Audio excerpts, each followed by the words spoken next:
Gracias, Señor. Bien, les saludo a todos en el nombre del Señor. Muchas gracias por conectarse. Que el Señor les bendiga grandemente. Estamos hablando sobre los consejos de Pablo a Timoteo en su primera carta y en forma particular estamos en el capítulo 6 de Primera Timoteo.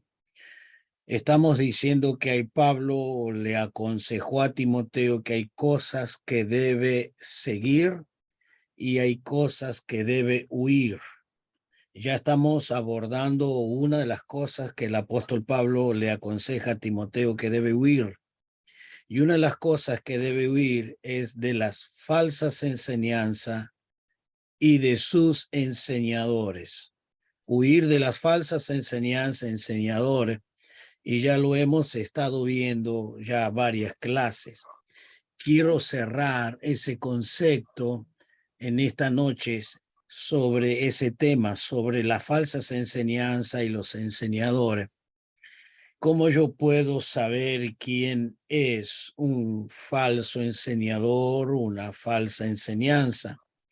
Para esto yo debo conocer la verdad. Si no conozco la verdad, no puedo discernir quién es un verdadero y quién es falso. Debemos conocer la verdad. Y la Biblia habla mucho de la verdad. Lo habla muy categóricamente en el Antiguo y en el Nuevo Testamento, a tal punto que al Espíritu Santo se le llama que es el Espíritu de verdad y que Él nos guiaría a toda la verdad y que nos enseñaría toda la verdad. Entonces yo tengo que mirar la verdad a la luz del Espíritu Santo. Ahora, hay personas que consideran que están en la verdad. Usted le mira a un mormón, ellos van a decir que están en la verdad. A un testigo de Jehová, están en la verdad. Y a diferentes sectas y organizaciones dicen ellos estar en la verdad. Ahora, ¿cómo puedo yo diferir o puedo conocer la verdad y la mentira? Uno de los conceptos claro y muy contundente es este. Quiero dejarle dos o tres pensamientos en cuanto a la interpretación hermenéutica del texto. Si no aplicamos la hermenéutica en el texto, nunca vamos a llegar al conocimiento de la verdad. Debo tener una clara evidencia cómo yo puedo manejar el texto en la hermenéutica. Y en la hermenéutica me dice que en primer lugar, la primera cosa fundamental, ¿qué me está diciendo el texto con su contexto? El texto con su contexto, o sea, el texto que yo estoy tomando bajo lo que dice en lo anterior como en lo posterior. Entonces yo tengo que ir hilvanando todo lo que me está diciendo el texto con todo su contexto y no sacarlo del contexto, porque en la regla de la hermenéutica dice es un pretexto. Entonces yo tengo que conocer el contexto, tengo que ver, compenetrarme qué es lo que me dice anterior, qué me dice posterior, de lo que viene hablando y de lo que me continúa hablando. Por eso yo no puedo tomar un trecho del texto ni para predicar ni para enseñar sin haber leído lo anterior y lo posterior. Por eso ahí donde yo saco la verdad, ahí donde yo conozco la verdad, cuando voy hilvanando todo el capítulo como mínimo, todo el capítulo. Entonces esa es una de las reglas de la hermenéutica, mirar todo lo que me está diciendo y ahí yo puedo ver si está en la verdad o no. Pero la segunda regla es mucho más amplia todavía. La segunda regla de la hermenéutica es cuando yo miro el contexto general de toda la Biblia, el contexto general. Si la Biblia no se está o no me estoy contradiciendo lo que la Biblia dice, si yo estoy tomando un texto y quiero anunciar o predicar, si no estoy contradiciendo el general o todo lo general de la Biblia, todo tiene que estar de acuerdo a la Biblia. Entonces yo tengo que tener una noción básica de la Biblia para ver si no se está contradiciendo o no lo estoy haciendo yo. La Biblia no se contradice. pero simplemente yo estoy interpretando mal el texto y entonces le estoy haciendo decir lo que la Biblia no dice. Entonces tengo que tener el contexto inmediato, tengo que tener el contexto general de la Biblia y en tercer lugar, yo tengo que mirar el fondo histórico. Esto es muy rico porque cuando miro el fondo histórico, tengo que ver a quién le está escribiendo, qué quiere decirle. Después de yo entender el tiempo, a quién se lo dijo, qué quiso decir, cómo interpretaron en ese tiempo, y entonces ahora sí lo traigo a mi tiempo contemporáneo. Por ejemplo, les voy a dar un ejemplo. La iglesia de la Odisea, la iglesia de la Odisea. Allí era una iglesia que se jactaba por ser rica. Entonces ella decía, yo no tengo necesidad de nada. Y el Señor le dice, tú eres un desventurado, miserable. Y yo te aconsejo que compre de mí vestiduras blancas, oro refinado en fuego y colirio. 3 cosas le manda que compre. Ahora, yo tengo que mirar el fondo histórico y en la ciudad de la Odisea era rica por esas 3 cosas. ¿Por qué? Porque la iglesia de la Odisea tenía oro y entonces negociaba el oro, negociaba el lino fino y el colirio para ver. Era el remedio que tenían antes para ver en aquel entonces. Esas 3 cosas que Jesús le habla del lirio, del oro, de la vestidura blanca y el colirio. Eran las 3 cosas que estaban en la ciudad. Entonces el Señor le dice, compra de mí. El que ustedes tienen, sí, eso venden, lo negocian, pero compra de mí. Y compra para un propósito. Ahí le dice, ¿por qué tiene que comprar el lino? ¿Por qué tiene que comprar el oro? ¿Por qué tiene que comprar el colirio? Usted lo lee en el texto y ahí va a ver por qué razón. Y esas 3 razones la iglesia había perdido. Había perdido la pureza, había perdido la visión, había perdido todas esas cosas. Entonces le dice, compra de mí, compra. Entonces cuando yo voy mirando el texto y el Señor le dice lo siguiente, el Señor le dice lo siguiente a la iglesia de la Odisea. Le dice, porque no eres ni frío ni caliente, te vomitaré. Eso también era muy normal en la ciudad de la Odisea. Ellos traían agua de muchos kilómetros, muchísimos kilómetros, muy lejano, y salían de las vertientes, aguas frescas. Pero cuando llegaba a la ciudad por los conductos, llegaba tibia. Entonces, al llegar tibia el agua, esto le causaba náusea y vómitos a los de la Odisea. Entonces el Señor le dice, porque no eres ni frío ni caliente, te vomitaré. Ellos conocían lo que era eso. Ellos conocían perfectamente los problemas estomacales que traía el agua tibia. Entonces, todas esas cosas tienen un contenido real en ello, y a su vez el Señor lo va a aplicar para el sentido espiritual.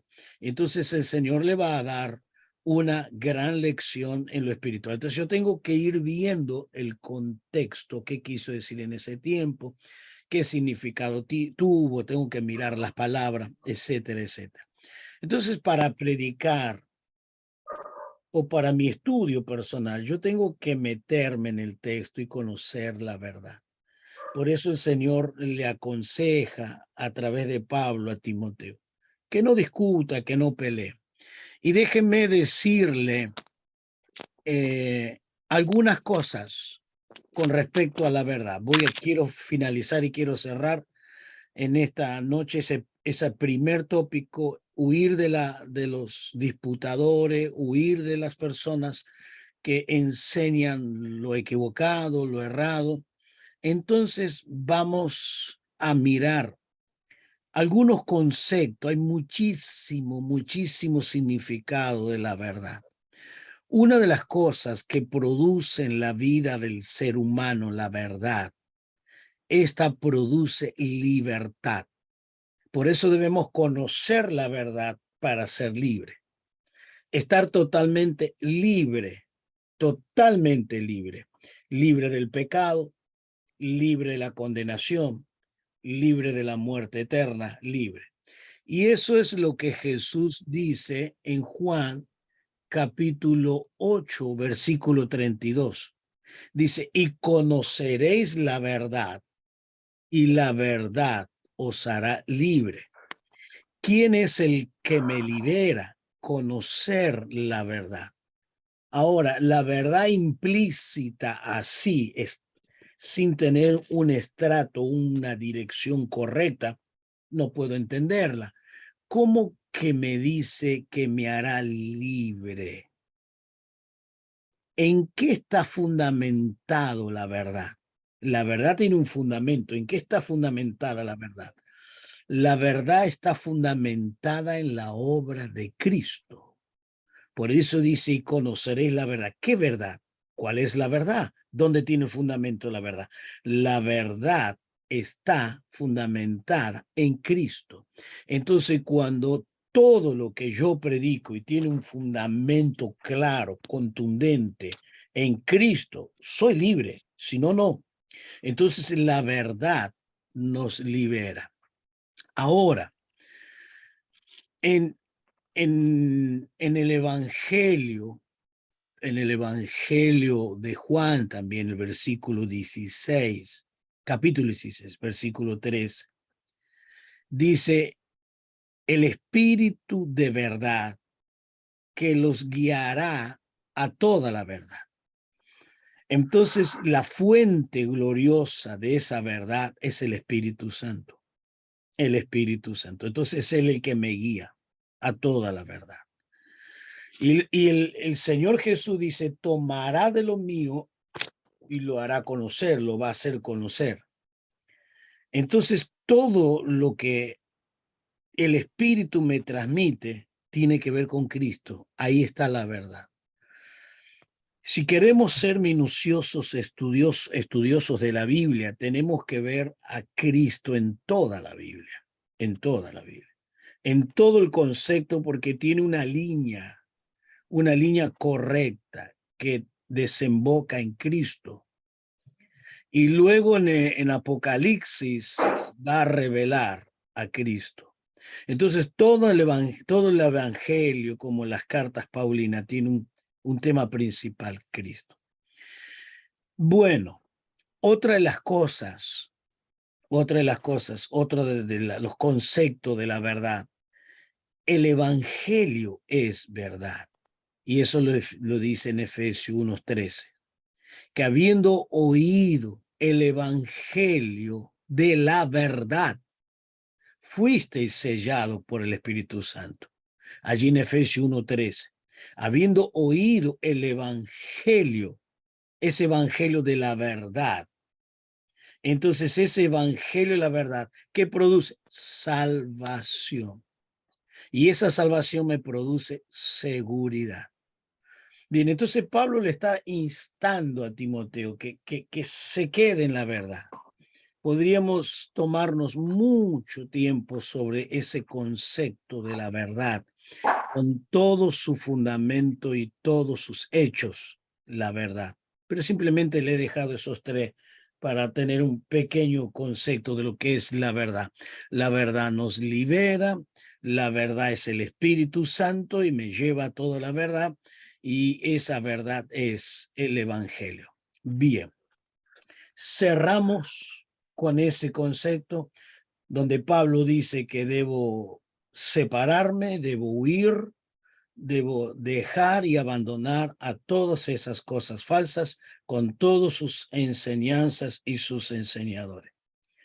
Pero entonces vamos a ir vamos a entrar en esta noche en el... Bien, aquí en la página número 5, vamos a... Entonces, el segundo consejo que Pablo le da a Timoteo, el segundo consejo que Pablo le dice a Timoteo, es que debe huir también del amor al dinero, el gran problema del dinero. Pero antes de entrar con este tema que es tan controversial, yo quiero que veamos allí en 1 Timoteo capítulo 5, versículos 17 y 18. Quiero dejar muy en claro esto. 1 Timoteo 5, 17 y 18. Dice Pablo, le aconseja a Timoteo, son todo consejo para su ministerio. Y él le dice, los ancianos que gobiernan bien sean tenidos por digno de doble honor, mayormente a los que trabajan y predican, y predicar y enseñar. Pues las escrituras dice, no pondrás bozal al buey que trilla, digno es el obrero de su salario. Bien, entonces acá me está diciendo Pablo que todo aquel que enseña, que transmite, que es un predicador de la palabra del Señor, tenemos que tenerlo en mucha estima y en un buen concepto, y no debemos poner bozal, o sea, debemos reconocer su ministerio y darle el apoyo. Pablo lo conocía muy bien esto, porque él había sido muchas veces abandonado en cuanto a esta tarea. Ahora yo quiero explicarle un poquitito y rápidamente el versículo 17. Y el versículo 17, los ancianos que gobiernan bien, los que están al frente de la obra y lo están haciendo bien, sean tenidos como digno de doble honor. ¿Qué quiere decir eso, doble honor? Esa palabra significa que se le dé el doble del salario, que ellos puedan tener el doble porque están haciendo bien y están haciendo una gran tarea, digno de que sea doble honor. Y aquí en mayormente a los que trabajan en predicar y en enseñar. Entonces deben ser reconocidos y deben ser apoyados con un reconocimiento de lo que él está pastoreando con doble honor. Darle un reconocimiento de doble honor, no solo un honor, sino doble, es el reconocimiento. Entonces quiero dejarlo en claro, no debemos inclinarnos a la ambición material, pero sí Pablo deja muy en claro esto de que debemos ser reconocidos y debe tener un digno honor. Ok, bien. Dicho esto, arrancamos aquí, no colocar el dinero en lugar de Dios. No colocar nada en el lugar de Dios. El amor al dinero es lo que perjudica. El dinero no es malo. Lo que es malo es el amor al dinero. Y el amor al dinero es colocar el dinero en lugar de Dios. Entonces, el amor al dinero es el que me coloca al dinero en el lugar de Dios. Entonces, Pablo le dice esto, y ahí le va a dar varios consejos, Pablo, a Timoteo en cuanto a esta advertencia. Por favor, cierren el micrófono. Cierre el micrófono. Bien. Alguien que tiene micrófono abierto, ciérrelo. La gran ganancia del hombre de Dios.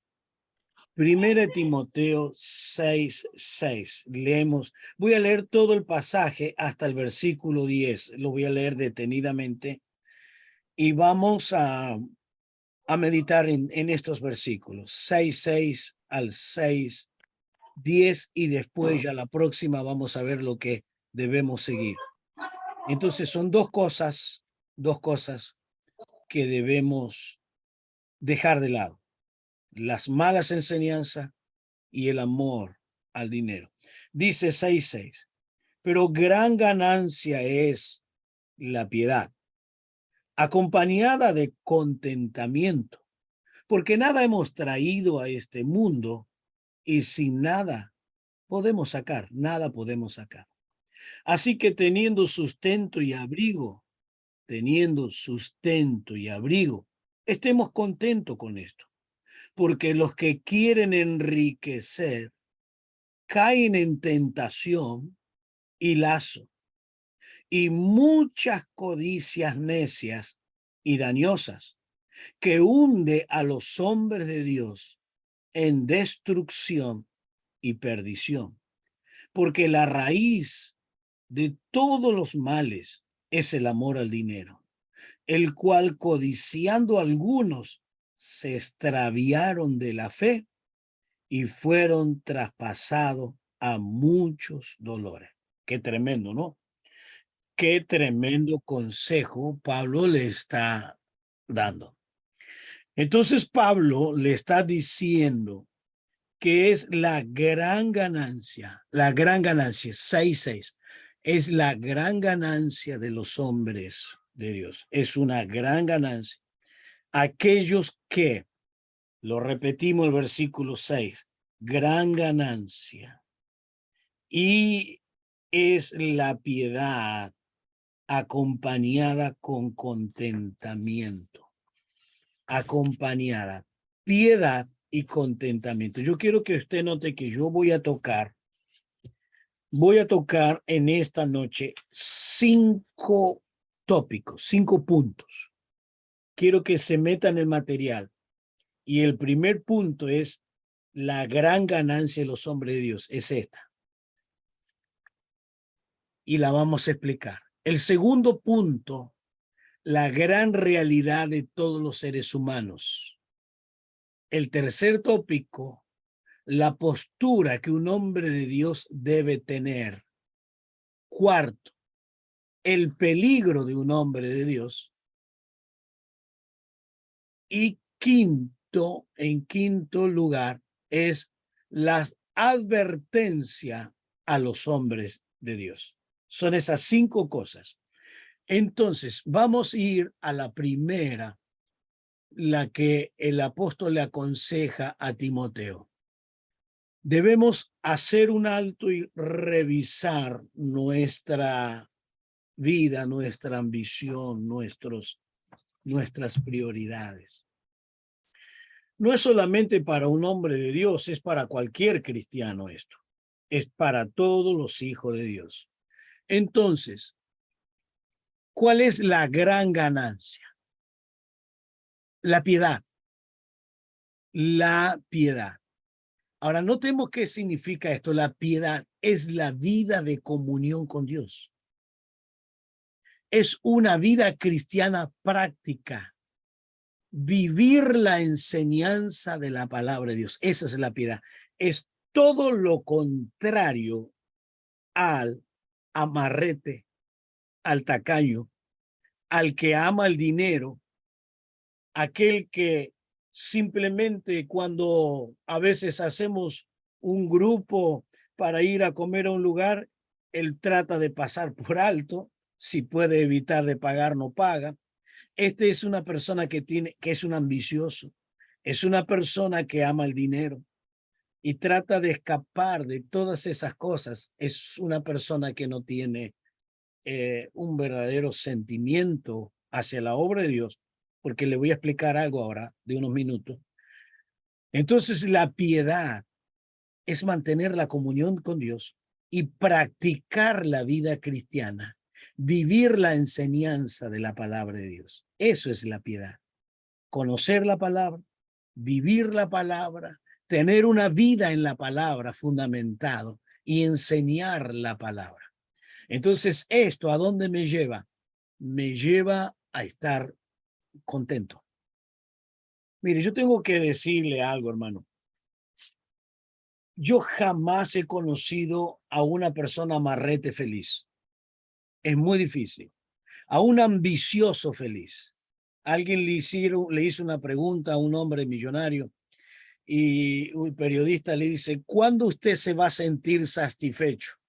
Dice, cuando tenga $1 más. O sea, nunca me voy a encontrar satisfecho. Siempre quiero más, siempre quiero más, siempre quiero más. Si así buscaríamos las cosas de Dios y nos meteríamos verdaderamente en la obra de Dios y tenerla como prioridad, seríamos mucho más felices. Ahora, el contentamiento. Mire, esta palabra contentamiento en el griego es utarkeia, utarkeia. Esa palabra habla del estado de ánimo del ser humano. El estado de ánimo del ser humano que está sobre, aunque algunos la traducen, está separado de lo material. Pero yo voy a colocarle el concepto que considero más correcto. Esta palabra utarkeia, el contentamiento está sobre las ambiciones personales. ¿Por qué? Porque hay momentos que yo no voy a tener económicamente abundancia, voy a tener necesidades, pero como yo estoy sobre, no me entristece. Como estoy sobre la vida material, yo puedo alegrarme igual, aunque yo no tenga, aunque tenga escasez. Pero qué importante, porque yo tengo utarkeia, estoy sobre lo material. Yo me mantengo feliz cuando tengo y cuando no tengo. Porque la felicidad no depende de lo que tengo humanamente, sino de lo que yo prioricé. Si yo priorizo lo espiritual, entonces lo material es secundario. Es secundario. Y entonces cuando se torna secundario, no lo tengo, pero no me entristece porque tengo lo prioritario. Entonces, este contentamiento lo eleva por encima de la circunstancia externa y no tiene ambiciones terrenales. Yo no estoy diciendo que usted no tenga propósito, que usted no progrese en la vida. Todo esto sí, correcto, pero cuando ocupa el dinero el lugar de Dios, ahí está el peligro. Cuando yo confío en lo que tengo y no en Dios, ahí está el peligro. Ahí está el peligro. Entonces, Pablo le está diciendo, ponete contento. Es la de fidelidad, la felicidad de no depender de lo material, sino depender de Dios. Yo creo que esto, diciéndolo así, pareciera algo muy simple. No, pero todos nosotros tenemos que luchar interiormente con esto, con esto. Y tenemos que preguntarme si realmente yo continuaría en la felicidad si no tuviera. Sería feliz si no tengo. ¿Realmente le seguiría alabando a Dios o le recriminaría a Dios? Entonces, el contentamiento. El apóstol Pablo, el apóstol Pablo hace mención de algo allí en Filipenses, en el capítulo 4, en el versículo 11. Él va a decir algo realmente muy grande para un cristiano, para un hombre de Dios. Realmente es muy grande. Y todos nosotros antes de salir a la obra tenemos que tenerlo muy en claro esto. Y Pablo lo tenía bien en claro. 4:11 de Filipenses. Dice lo siguiente. No lo digo porque tenga escasez, pues he aprendido a contentarme cualquiera sea mi situación. Aprendí. Oiga, oiga esto. Déjenme darle algunos conceptos, por favor, en cuanto a esto del contentamiento. Déjenme darle algunos, 4 o 5 conceptos quiero dejarle en en el concepto de contentamiento. Contentamiento. El apóstol Pablo se puede contentar porque él tiene comunión con Dios y no depende del dinero. Se lo repito. Pablo puede contentarse porque tiene comunión con Dios. Sé contentarme. Y es interesante la palabra que él usa. Lo leo de nuevo y escuche esto. Todos tenemos que pasar esa clase. Todos tenemos que pasar esa materia, hermanos. Todos tenemos que pasar esa materia. Y mire, ¿cuál es la materia? Versículo 11. No lo digo porque tenga escasez, pues he aprendido. Aprender lleva tiempo. Lleva tiempo. Entonces, ¿qué tengo que hacer? Tengo que aprender y tengo que educarme en esto. Y tengo que morir yo a mí mismo y confiar en el Señor. Entonces, debo aprender. Aprender. Eso es una gran lección que tendríamos que aprender aquellos que servimos a Dios, que servimos. Entonces, en tercer lugar, aquellos que se contentan, sea cualquiera sea su situación, tienen autocontrol. Se pueden dominar a sí mismos, pueden tener el autocontrol, o más bien dicho, el control del espíritu sobre su vida y alegrarse, sea cualquiera fuera su situación. Pero también, en cuarto lugar, entender y darle al Señor el lugar que corresponde. Entender y darle lugar al Señor, darle lugar al Señor, porque a Él le merece toda la gloria.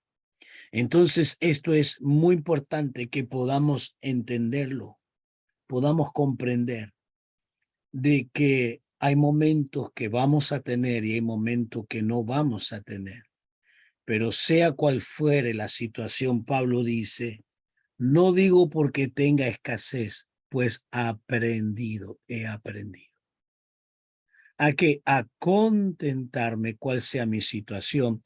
Y agrego el versículo 12 y 13. Sé vivir humildemente y sé tener abundancia en todo y por todo estoy enseñado, así para estar saciado como para tener no escasez, sino hambre. Hambre.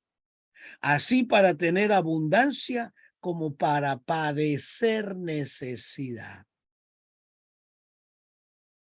Sé vivir. Entonces, yo estoy preparado para todo, dice Pablo, para tener mucho como para tener necesidad. Y en ambos casos estoy contento. Sé vivir, sé tener y sé no tener. Pero esto no me cambia. El apóstol Pablo dice, esto no me cambia. Sigo siendo el mismo servidor, sigo siendo aquel que continúa sirviendo con contentamiento. Sí, así para estar saciado como para tener hambre. Sé estar en la abundancia y sé estar en la pobreza. El problema es que nos alegramos en la abundancia, pero el problema terrible es que tengo que aprender a alegrarme en la escasez y permanecer igual sin renegar, estar agradecido por todo, porque Él es mi prioridad. ¿Me está entendiendo ese concepto que le estoy tratando de dejar? Dios es mi prioridad. Yo no dependo nada de esta tierra. El Señor está sobre todas las cosas, sobre todas. Entonces, cuando me falte algo, no reniego, glorifico a Dios. Y hacerlo como Job, cuando después de recibir todas las noticias, y él dice, Dios dio, Dios quitó, a él sea la gloria. Él sea glorificado. Bien, entonces tener ese concepto y quiero dejarle el versículo 13 y acuérdese, mire, le voy a explicar algo de hermenéutica aquí. Yo inicié esta clase con hermenéutica y le dije, hay que leer lo anterior y lo posterior para tener un concepto claro del texto. No agarrar un texto y predicar sin mirar lo anterior ni lo posterior. Ahora, vio que venimos hablando de Pablo en cuanto a lo económico y que Pablo se alegra, sea cualquiera su situación, él aprendió a madurar y aprendió a depender del Señor. Versículo 11, versículo 12. Y ahora mire lo que dice el versículo 13. Y el versículo 13 está conectado con lo anterior. Muchas veces nosotros tomamos el versículo 13 y decimos, todo lo puedo en Cristo que me fortalece. Ahora, ¿cuál es el mensaje central que Pablo está dando? ¿Cuál es el mensaje central? Pablo está diciendo, tenga escasez o no la tenga, todo lo puedo en Cristo. Aunque normalmente nosotros usamos ese texto para otros conceptos, todo lo puedo, tengo lucha, tengo enemigos, lo puedo en Cristo. Bien, podríamos usarlo, pero el mensaje principal que Pablo está dando es, todo lo puedo aunque no tenga nada. Aunque no tenga nada económicamente, aunque no tenga dinero, aunque me falte, lo puedo en Cristo. Lo puedo en Cristo, que Él me fortalece. Cuando me falte, Él me va a fortalecer. ¿Se da cuenta? Eso es mirar el texto en el contexto. Eso es lo que yo quería enseñarle o quería transmitirle y que lo tengamos muy en claro. Que no podemos mirar un versículo sin mirar el contexto. Bien. Ahora, vamos a la segunda cosa que Pablo le va a decir a Timoteo. La segunda cosa allí en el capítulo 6 de Primera Timoteo, el versículo 7. Y vuelvo a leer el versículo 7. Porque nada hemos traído a este mundo y sin nada podemos sacar. Nada hemos traído, nada sacaremos. Bien, esto todos lo sabemos, ¿no? Todos lo sabemos. Pero déjenme mencionarle lo que dijo Alejandro Magno. Él estaba en sus últimos días y Alejandro Magno dijo esto, que cuando él muera, que su ataúd fuera cargado por los mejores médicos de la época. Él pidió, por favor, que cuando me lleven a, enterrar allá al último lugar donde será depositado el cuerpo, que lo lleven los mejores médicos. ¿Y por qué? Para mostrar que no tienen ningún poder sobre la muerte, que ellos están tan limitados como cualquiera ante la muerte, que ante la muerte ellos no pueden hacer nada. El segundo pedido de Alejandro Magno es que los tesoros que él poseía fuesen esparcidos por el camino hasta la tumba, que esparcieran toda su riqueza camino hacia la tumba. ¿Por qué? Porque es el suelo, la tierra, y todo lo que es de la tierra quedará en la tierra, y nada llevaremos de esta tierra. Y sigue diciendo, sin nada venimos y sin nada nos vamos. Sin nada venimos y sin nada nos vamos. Y todo lo que él conquistó queda en la tierra. Qué tremenda lección. Deberíamos escuchar y hacer caso muchos predicadores ambiciosos, afanados, y su prioridad y su mensaje es el dinero mismo, ¿no? Para que puedan entender que la vida cristiana, lo eterno, no es el dinero, sino lo espiritual. Y el tercer concepto, la tercera cosa que le pidió Alejandro Magno, que sus manos queden afuera del ataúd, vista por todo, que todo puedan ver sus manos fuera del ataúd. ¿Y por qué? Para que las personas puedan ver que venimos con las manos vacías y nos vamos con las manos vacías. Así como hemos venido, así también nos vamos. No nos afanemos tanto, no nos preocupemos tanto. No estoy diciendo que no trabaje, que no luche. No, no ponga su corazón en el dinero. Eso es lo que quiero decir. No ponga su corazón. Esto es lo que Pablo le está aconsejando a Timoteo. Sin nada venimos. También sin nada nos vamos. No nos podemos ir. Por eso dice que tenemos que estar contentos. Ahora, ¿quiénes son los que están contentos? Hay tres conceptos que yo he concluido, he sacado. Hay tres grupos de personas que están contentas si tiene o no tiene. Hay tres grupos. ¿Por qué se alegran con lo que tienen? Primero, son los que no tienen ambiciones. No son ambiciosos. Si Dios bendice, amén, gloria a Dios. Yo trabajo, sí, trabaje. Quiere prosperar, prospere. Quiere ser una persona rica por la bondad, sea rico, sí, sea. Pero el dinero no debe ocupar el lugar de Dios.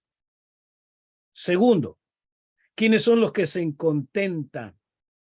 Los que no tienen envidia cuando el otro prospera. Entonces, los primeros son los que no son ambiciosos, los que no tienen envidia a los que prosperan. Y en tercer lugar, los que se contentan y se alegran son aquellos que no tienen raíces en la tierra, sino en el cielo. Sus raíces son eternas, no son terrenales, son eternas. Y por eso ellos se alegran en el Señor. Entonces, en este segundo concepto, nada hemos traído, nada sacaremos, somos conscientes. Y usted puede hacer una gran obra con el dinero o puede destruir su vida con el dinero. Usted puede bendecir la obra de Dios con el dinero o puede hacer un caos en su vida. Y creo que la mejor inversión es invertir en el reino de Dios, o sea, en los misioneros que van al campo, los que están en el campo de batalla, los que están sufriendo y lo que muchos de ellos pasan necesidades, mucho esfuerzo, con mucho sacrificio, pero que están haciendo la obra de Dios. Los hombres, mujeres de Dios que han dejado todo por la obra del Señor, es la mejor inversión. Porque si yo me preocupo para mí, no sirve. O sea, no sirve para lo eterno. Es para mí y está bien. Pero si yo aprendo a administrar para colocar en el reino, ahí yo seré bendecido. Porque puedo colocar mi ofrenda de amor para la obra del Señor. En tercer lugar, la postura que un hombre de Dios debe tomar. ¿Cuál es la postura? Versículo 8. Así que, teniendo sustento y abrigo, estemos contentos con esto. Estemos contentos con eso. Mire qué cosa, ¿no? Acá en este versículo dice, si tengo sustento y abrigo, debo estar contento. En el versículo 8.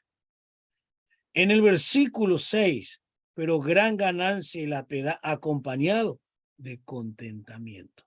Nuevamente.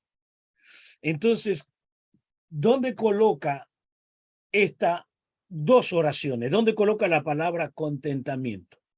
debo estudiar la oración. Entonces, esta oración él la elabora bajo dos conceptos.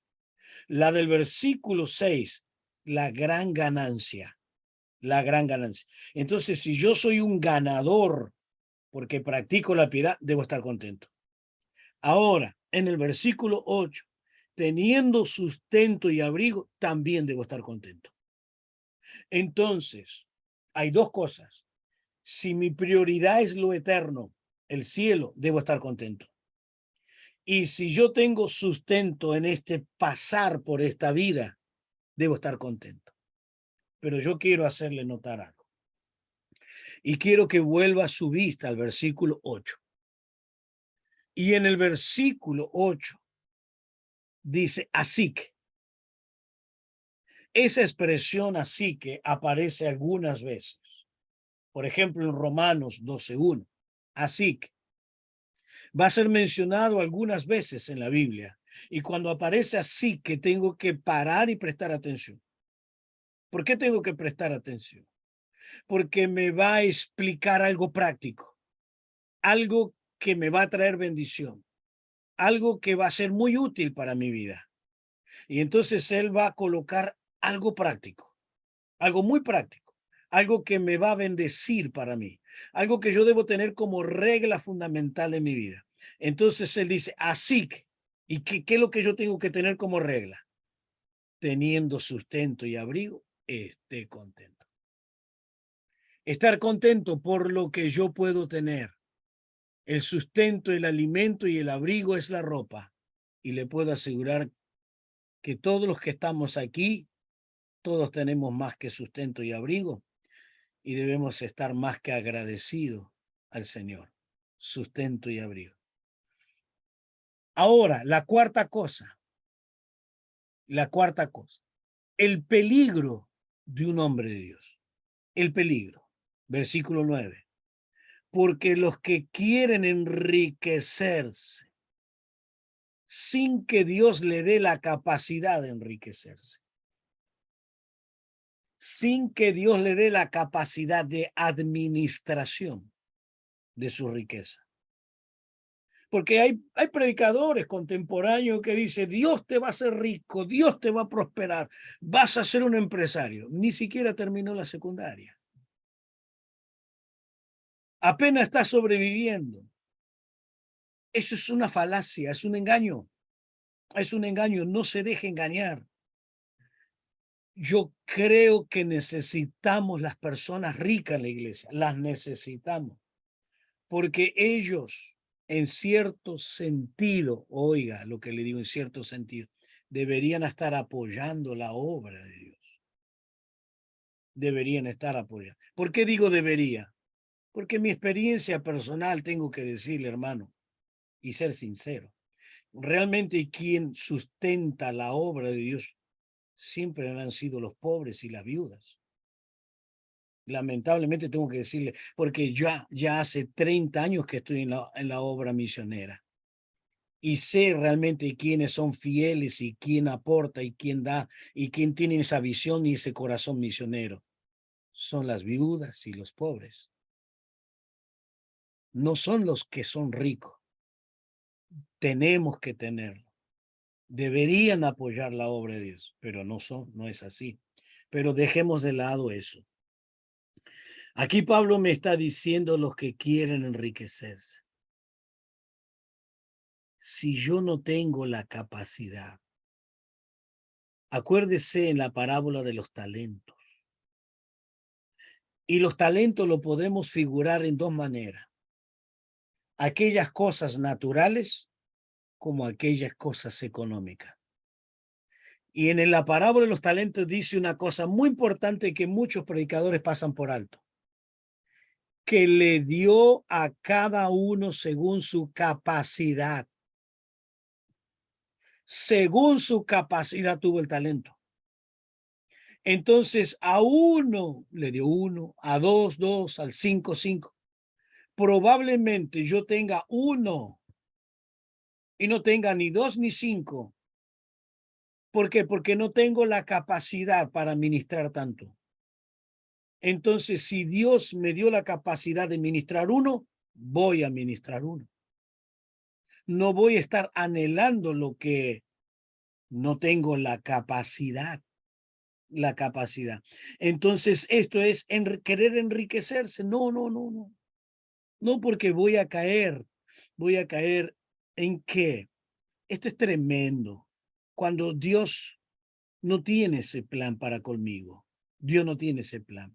¿Y qué? ¿En qué caigo? En tentación, en lazo, caigo en la tentación, en lazo. ¿Y a dónde me lleva? A codicias necias y muy dañosas, que termina llevándome a la perdición. Ah, ese es el peligro. Oiga, el gran peligro. Oiga, aquí están las tres, bien, sería cuatro con la última, con la conclusión final. Caen en tentación. Sí, caen en tentación. O sea, los ambiciosos, los que se preocupan y se afanan sin tener la dirección o la voluntad de Dios y sin buscar la voluntad correcta de Dios, no están a la altura a la cual Dios los ha llamado y terminan cayendo en lazo, han caído en la trampa del enemigo, no están de pie. ¿Por qué? Porque han caído. Oiga, han caído. ¿En qué? En los lazos. Han caído, han caído. Y si usted es un ministro o está anhelando el ministerio, está queriendo llegar al ministerio, mire, Dios es fiel. Dios es fiel. Dios realmente te va a proveer de todo. Nunca te va a dejar faltar nada. Y al final, después de muchos años, vas a poder decir lo que dijo David. Justo he sido, pero no he visto ningún justo desamparado, ni de su descendencia que mendigue pan. Dios es fiel. Por eso, si te estás preparando para el ministerio, para alguna tarea, confía en el Señor. Dios es fiel. Si Dios te llama, Dios te va a dar lo que necesites. Dios te va a proveer. Y algunas veces Dios te va a probar, pero jamás te va a dejar. No caiga en la tentación y en el lazo. No caiga. Permanece fiel, agradecido a Dios. ¿Y qué cae? No solamente cae en el lazo, sino que caen las codicias dañosas, las ambiciones. Quiero. Ah, el hermano tiene un auto nuevo, yo quiero un auto nuevo. El hermano se compró una casa, yo quiero también. Esas son las codicias dañosas. Tú no tienes la capacidad. Alégrate. Caer en la trampa de la codicia causa mucho daño, tanto espiritual como familiar y aún en el ministerio. Qué tremendo ejemplo, qué tremenda lección le está dando Pablo a Timoteo. Y esto deberíamos aprendernos, aunque en estos días se está predicando otro mensaje. En estos días es otro la prioridad. Y todo está alrededor del dinero, la fama, la gloria y todo eso. Esto es perder la visión, perder el objetivo, perder la razón para que Dios me llamó. No, no, hermano. Pablo le aconseja que huya de dos cosas, de las falsas enseñanzas y huya del amor al dinero. Dios va a proveer. Y Pablo lo dejó con un claro ejemplo. Y sigue diciendo, cayeron en muchas codicias necias. ¿Quién es el necio? Aquel que no puede discernir la verdad. Aquel que no puede distinguir entre lo verdadero y lo justo. El que es ignorante es un ignorante. Y yo no quiero ser un ignorante. No quiero. Yo quiero ser sabio. Y quiero conocer la verdad de lo que Dios tiene para conmigo. Esto es terrible, caer en la necedad. Y lo peor de lo peor que puede ocurrirnos, caer en la necedad de el amor al dinero y dejar de lado a Dios, o usar el nombre de Dios, o usar el nombre de Dios para ganancias personales. Esto es peor, esto es peor. Y hay muchos que usan el nombre del Señor. Usan en el nombre del Señor y le prometen cosas que no son reales, son mentiras, falacias, y distorsionan las escrituras. Que Dios te dé gracia para poder entender. Y cayeron en muchas codicias necias. Han caído en la necedad. Muchas, terrible. ¿Y que a dónde lo terminan? Lo terminan hundiendo en la destrucción. Esto me da mucho temor. Mucho temor por las predicaciones que uno escucha, por lo que uno ve, por lo que uno está viendo diariamente. ¿A dónde caen esas personas que solo han visión de dinero? ¿Qué hacen? Cayeron en mucha codicia necia. ¿Y qué más? Lo hunden en la destrucción. ¿Sabe lo que está diciendo Pablo? Lo hunde en la perdición, porque su prioridad no fue Dios, fue el dinero. Y el dinero sirve para esta tierra. Sí, sirve para la obra, claro que sirve, claro que lo necesitamos, no lo estoy negando, pero cuando ocupa el lugar de Dios, ahí está el peligro. Sí, ¿y qué ocurre? ¿Qué me dice? Son llevados a la perdición, son llevados a esa perdición, son dirigidos a la perdición. Y la advertencia final, ¿cuál es? Versículo 10. Porque raíz está escondido, está ahí, está la raíz. ¿De qué? De todos los males. Ahora esto es llamativo, ¿no? Mire la palabra que usa Pablo, de todos los males, no de alguno, de todos los males. Todas las peleas, todas las luchas, todas las discordias políticas, las discordias en los ministerios. ¿Por qué es? Por el dinero. ¿Y qué ocurre con esta gente? Se extravían, abandonan la verdad. ¿Qué más hace? Son transportados a muchos dolores, muchas angustias. Ahí, hermanos, que Dios nos dé la conciencia. Quiero leer el versículo 10, porque yo no tengo que tener raíz de amargura ni raíz de amor al dinero. Yo tengo que tener raíz de la fe, la fidelidad, la confianza a Dios, porque raíz de todos los males es el amor al dinero, el cual codiciando, no todos, mire lo que dice, algunos, ya había en el tiempo de Pablo que algunos codiciaban, no todos, codiciando algunos. ¿Y qué les pasó a esto? Se extraviaron de la fe, abandonaron la fe. ¿Y a dónde fueron? Fueron traspasados a muchos dolores que se podría haber evitado. Se podía realmente haber evitado. Que Dios nos dé la gracia, hermano, que Dios nos dé esta capacidad de poder entender. Y tengo que tener en este concepto que le estoy dejando un equilibrio. Tengo que tener un equilibrio. El equilibrio entre la piedad y el dinero. La piedad y el dinero. La vida que agrada a Dios y la administración del dinero. Por un lado no debo ambicionar, pero por otro lado no debo ser un tacaño para la obra de Dios. Porque la Biblia me ordena que abra mis manos para la obra de Dios. Y cuando miro en Corinto, miro una iglesia ambiciosa, afanada, empedernidamente en sus quehaceres y en su ambición. pero había pobres allí, había muy pobres, no en Corinto, sino en Macedonia. Y se lo escribe Pablo. Lea por favor el capítulo 8. Lea el capítulo 8 de 2 Corintios. Había gente muy pobre en Macedonia, pero ellos abrieron sus manos para la obra. Pero los de Corinto, por eso le escribe Pablo. Y le dice Tito, recuerda lo que prometiste.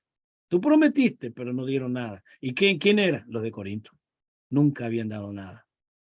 No tenían amor para la obra.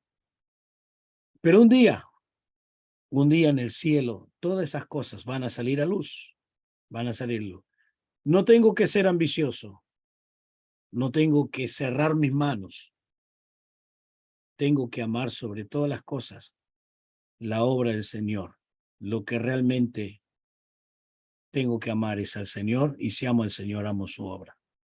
Yo sé que esta clase no es una clase para decir mucho gloria a Dios y aleluya, pero es una clase que tenemos que pasar, porque Pablo se lo aconseja a Timoteo, y ahí nos pone la característica. ¿Qué queremos? Esta clase se caracterizó por dos cosas: la piedad y gran ganancia, o ganar sin tener. La ganancia en la eternidad o la ganancia en la tierra. Irme rico al cielo o enriquecerme en la tierra e irme pobre al cielo. Nosotros decidimos. Nosotros realmente decidimos. Que Dios nos dé la gran sabiduría para ser buenos administradores con lo que Dios puso en nuestras manos.